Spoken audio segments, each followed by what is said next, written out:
What's going on YouTube? If you're new to the channel, welcome. Really appreciate the support. Obviously, if you're watching this, you're dealing with a problem that I'm dealing with from the title of the thumbnail, and that is feedback knock. And the problem with feedback knock, and a lot of you guys are aware, is it's not really just one thing. It can be a bunch of different things. I'm confident in knowing one thing though, and that is my engine is fine.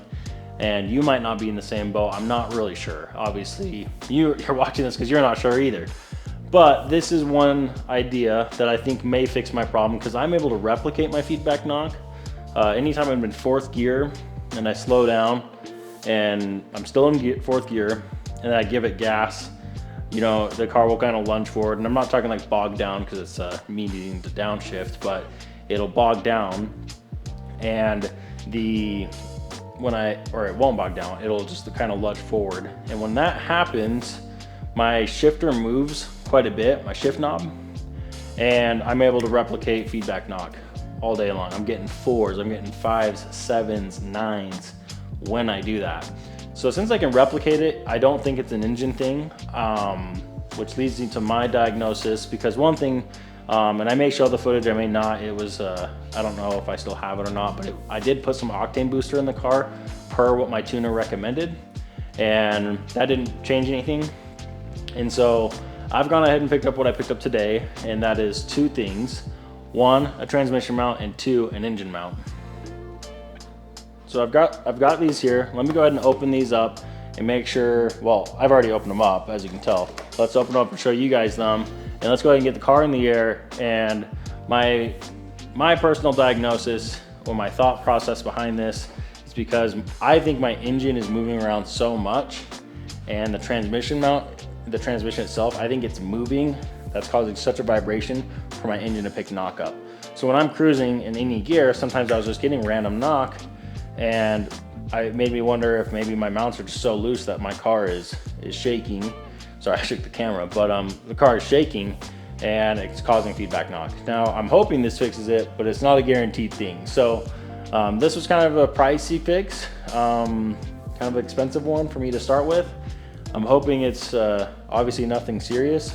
So let me go ahead and show you guys. Let me go ahead and open up what we got so I can show you guys what I purchased. And I think this will really help the engine mount situation for the car. I went ahead and picked up some IAG mounts. These are pretty pricey. And these are the, I believe, Street Performance ones I picked up. I'll have to triple check.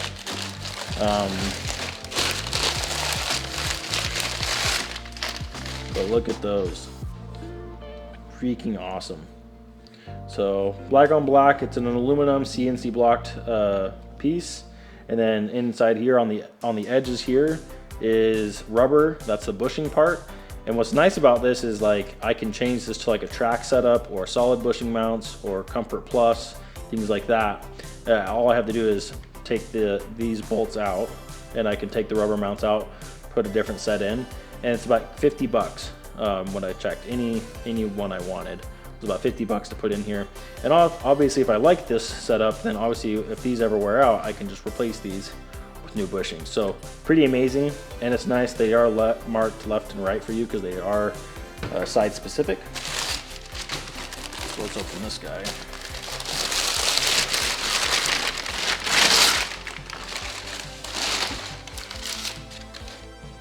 Yeah, it looks phenomenal.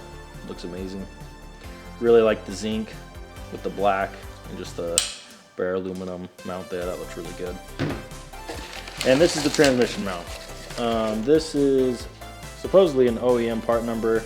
It is. I got this from, I'll link both of these down. This is I believe it was considered a Group N transmission mount. You're gonna notice a drastic difference between this one and what's currently on the car. So I'm pretty hyped about this. But check out these guys. Let's take a closer look at these and appreciate these, because these look phenomenal.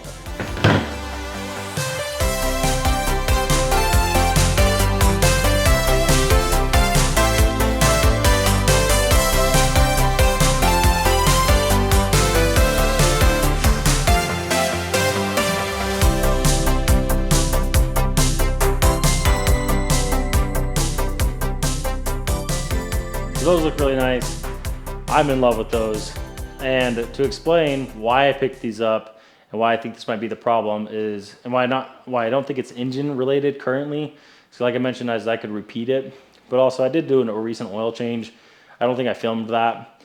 And the oil looked perfect. So I'm not like I've spun a bearing or I've, having issues with the heads like I've had in the past. Everything looks really phenomenal internally as far as the oil goes. So right now, we need to pop the hood, get the car in the air, and get those in. I've never actually changed these by just themselves like this, so I have an idea as how I'm going to do this, but we'll have to see how I should go about this. Well, we're kind of we're winging it a little bit, so we'll get going on this. Quick side quest for this video. My side skirt started to fall off. It looks like the tabs in here are actually broken. So while I've got the car in the air, I'm actually gonna hurry and take this off. And I'm gonna need to try and figure out how to fix those tabs and potentially the ones in the back as well. They don't seem to really be holding as well. So side quest mission, I'm gonna hurry and pull this off and we'll take a look at it here in a second. Okay, so taking a look, this is the rear, this is the back side of the driver's side. This clip's a little loose back here, but I mean, ultimately, that seems fine. But this clip up here, I mean, this thing it's shot. I mean, you can see it's broken. This one is also broken, nowhere near as bad. It's kind of broken on the top right there, as you can see. So they're broken. I'm not sure what to address or how to fix that currently. I will figure out a solution and probably end up sharing it with you. But now it's off. Now I don't have that hanging down because I was worried this would catch something and just rip off. So glad we could get it off the car for now. Okay, the first thing we need to do is we actually have to take the intercooler off on the top half so we can take off the pitch stop so that we can lift the engine up to get the engine mounts off. So mine's obviously gonna look a little different for your guys' WRX.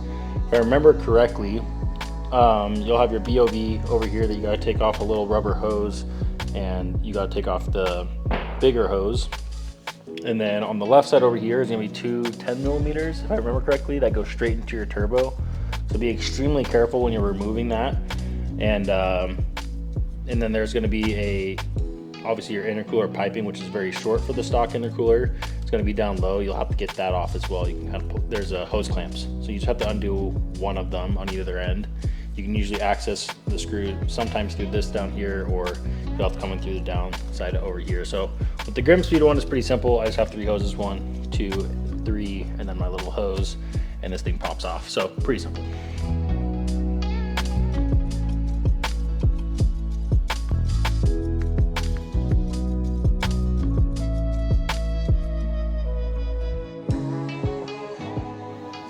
All right, guys, I chickened out. As you can see, I went and pulled my cherry picker out, and I'm gonna actually lift the engine, and this is just what I've always done in the past. I feel way more comfortable doing this. Now, if I'm going to lift it though, there is this mount back here. Hold on, that's way too dark.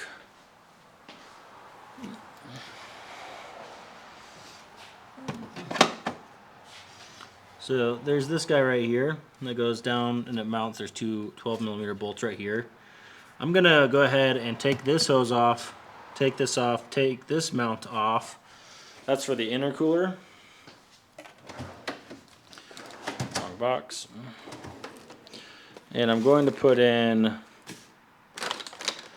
this old mount. And the reason for that is because this mount used to, you can kind of see it's like a little bent. I don't want to bend my current intercooler mount, so I'm gonna have to do a lot more work for this. Obviously this is probably a lot more work than what you guys would be used to. Now I will say my one comment is on the exhaust manifold. On the OEM exhaust manifold, it is one big bar, one big tube, and I've seen people lift from the tube to do this job on YouTube. If I didn't have the Tomei and it didn't have the 2 separate bars, I would probably do that, but there's a flex joint in the middle of mine, so it's not worth it for me to risk it. I thought about lifting it on the edge of the Tomei and lifting it up. It's just probably not worth it at the end of the day for me to do it that way. I did just come up with another idea, so I might not need this cherry picker. it'd be easier if I use the cherry picker. The whole job would just be easier, because then I could also undo the transmission stuff at the same time. So with the engine in the air. So that's just what I'm gonna do. I'm gonna go ahead and lift it from the engine, and we should be good to go with doing that. So it's not too much of a big concern. So let me take off all the extra stuff I'm gonna have to take off. There's a hose that's in the way, not the intercooler piping, but there's an actual hose that's not gonna be in the way with me doing this. So it's gonna take me some time. I'm not gonna film it, and the reason for that is it's pretty simple. One of my camera batteries went bad, and I only had 2, so I would charge one while one was in the camera. I don't have that option anymore, so my camera battery is running low already just from filming this much. So I need to put the battery on the charger, and I'll get this all set up, and I'll show you guys. I'll probably show you guys lifting the engine in the air, or I'm gonna either cut to you seeing me on the ground replacing the mounts. So yeah, I'll be back in like 20 minutes. So one moment. Okay, this is gonna be the hard part, guys, but this is how I've got this set up. Okay, so that comes around. This isn't touching the turbo or anything. Nice and loose. Okay, and it comes around. I have it hooked up right here to the alternator mount and the the AC compressor mount. That's where that hook goes to. It's right on the top there, and 1,000-pound working strap, so it should be plenty, should be fine. And we only have to raise it up about 1 inch to 1.5 inches. Normally you'd have to put your hood into service mode. I haven't done that yet because I don't think I'll need to, but we're just gonna lift this up. Now the hardest part, and I thought of this, but I was like, oh, I'll just figure it out, and this is gonna be the worst part, is I have the freaking legs of the cherry picker under the car in my way. I have already gone ahead and pulled the 14 millimeters off. For the engine will lift right now as soon as I start putting the cherry picker in the air. So the worst part about all this is going to be getting the rest of the engine mounts off. So ultimately, here goes nothing. And I'll get the tripod set up so you guys can kind of see me working and see what I'm doing. And I'll do my best to video it. I'm gonna have to hurry because I am a little anxious about how this setup is. But I'll do my best to show you guys how I get this out and where I do all that. So thumbs up and good luck to me.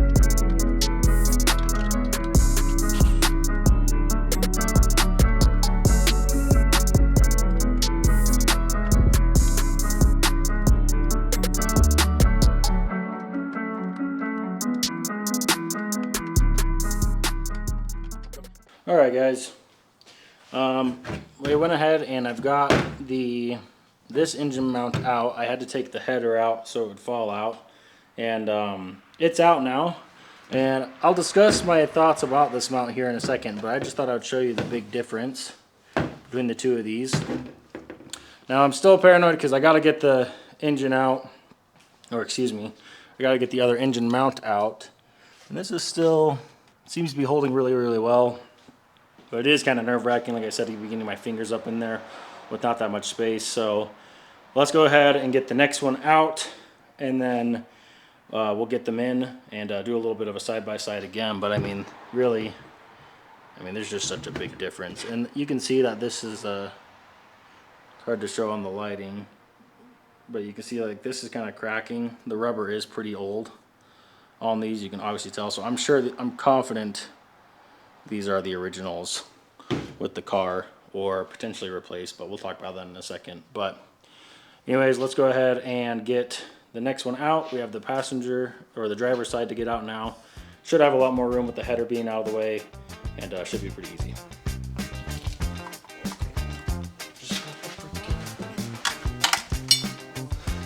Just got the back ones out. these back ones are a pain. I don't know how I'm gonna get them out.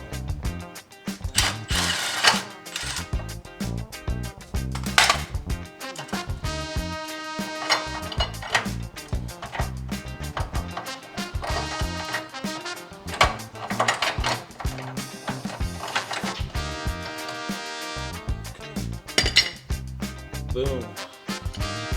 Mount out. Now we can still compare the two of these and start getting mounts in. Okay guys, so obviously we got the mounts out here, and you can actually pull these covers off like I disassembled over here. Maybe. Okay. This one doesn't have the cover like the other one did. So here's my thoughts a little bit about this mount right here.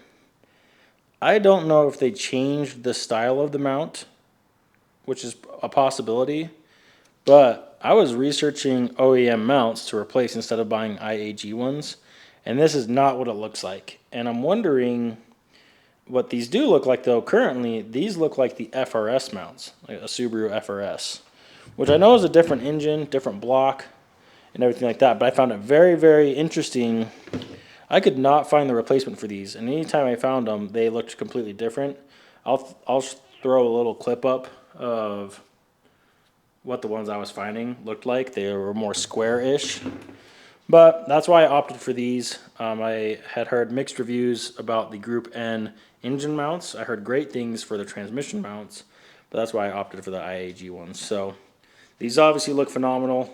Let's go ahead now and get these in the car. I'm probably not going to film me getting the back ones in, the back bolts, because they're such a pain to get in, guys. I can barely see the bolt, so I know my camera is going to be so hard to show you guys. Once you're under the car, if you're looking to do this yourself, you'll understand what I'm referring to.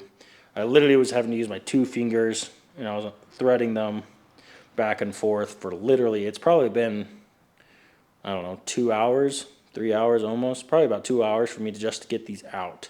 So it's going to take longer to get them back in because I don't know how I'm going to get that bolt up in there like that. So that's going to be very difficult, but I'm here for it. So we'll go ahead and start putting the IAG ones in, and then we'll get the engine down, and then it'll be onto the transmission mount, which should be a lot easier. I mean, I know it will be.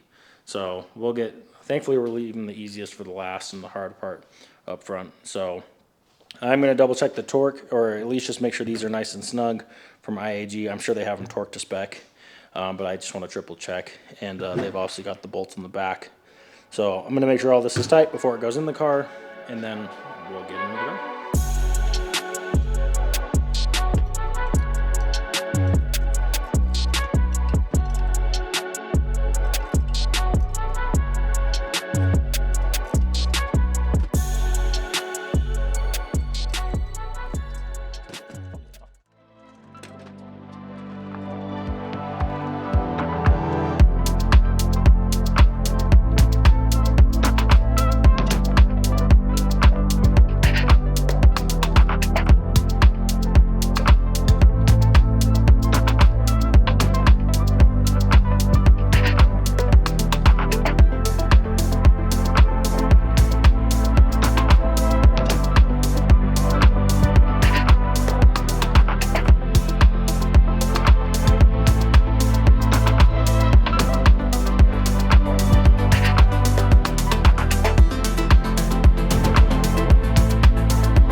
Hey guys, I apologize. My microphone was accidentally muted for while I was talking, but primarily I just wanted to show you the difference between the new mount that I got, which is a Group N OEM Subaru mount, and this is for the transmission obviously, compared to my old one. As you saw previously in the footage, it's so freaking loose and just completely worn out. So I'm pretty excited about this one.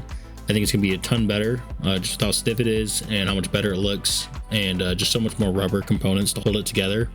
So one thing I was mentioning is make sure you pay attention to what direction those bolts go, and ultimately let's get this thing thrown together.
Alright, we're a little over a quarter full on the temperature. I like to do it this way, guys. I mean, there's a lot of debate on this, controversy, but I go to a little over a quarter on the warm, and then I drive the car very, you know, I kid glove it, drive it like a baby, and until it gets to operating temp. I don't put any boost or anything under load. And I do it that way because now if I was to get the engine warm, my transmission and my differential, they're still cold.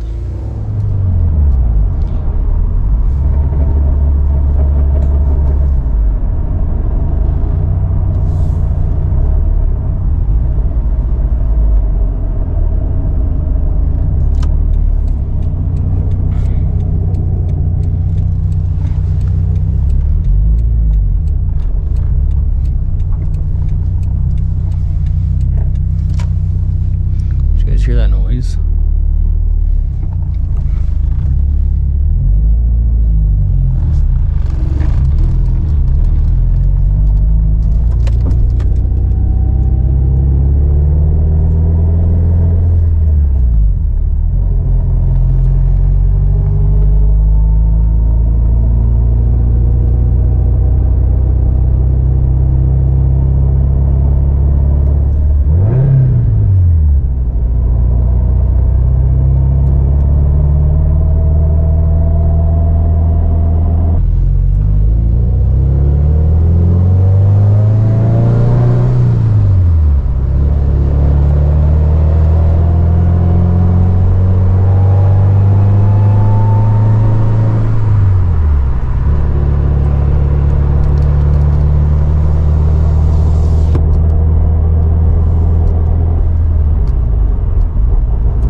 the transmission sounds really bad all of a sudden. And I don't know if it's because I've got new mounts. The new transmission mount just like amplified the noise of the transmission. I mean, it sounds like it's grinding. It's either the clutch or it's the mount. It's one of the two, or the gears. Something just does not sound right at all. I'm pretty concerned about it, to be honest. So I'm gonna first, and I don't know, like, might quickly take the intercooler off and check the dipstick level of it, and check the dipstick level of the transmission, and just start with that. Make sure it's got fluid in it. I filled it up when I first got the car running and driving and stuff. Like I've already done in an old video. Yeah, I don't know if it's the clutch. I could do a clutch adjustment first and see if that fixes it, because it could be the clutch. I'm not sure though.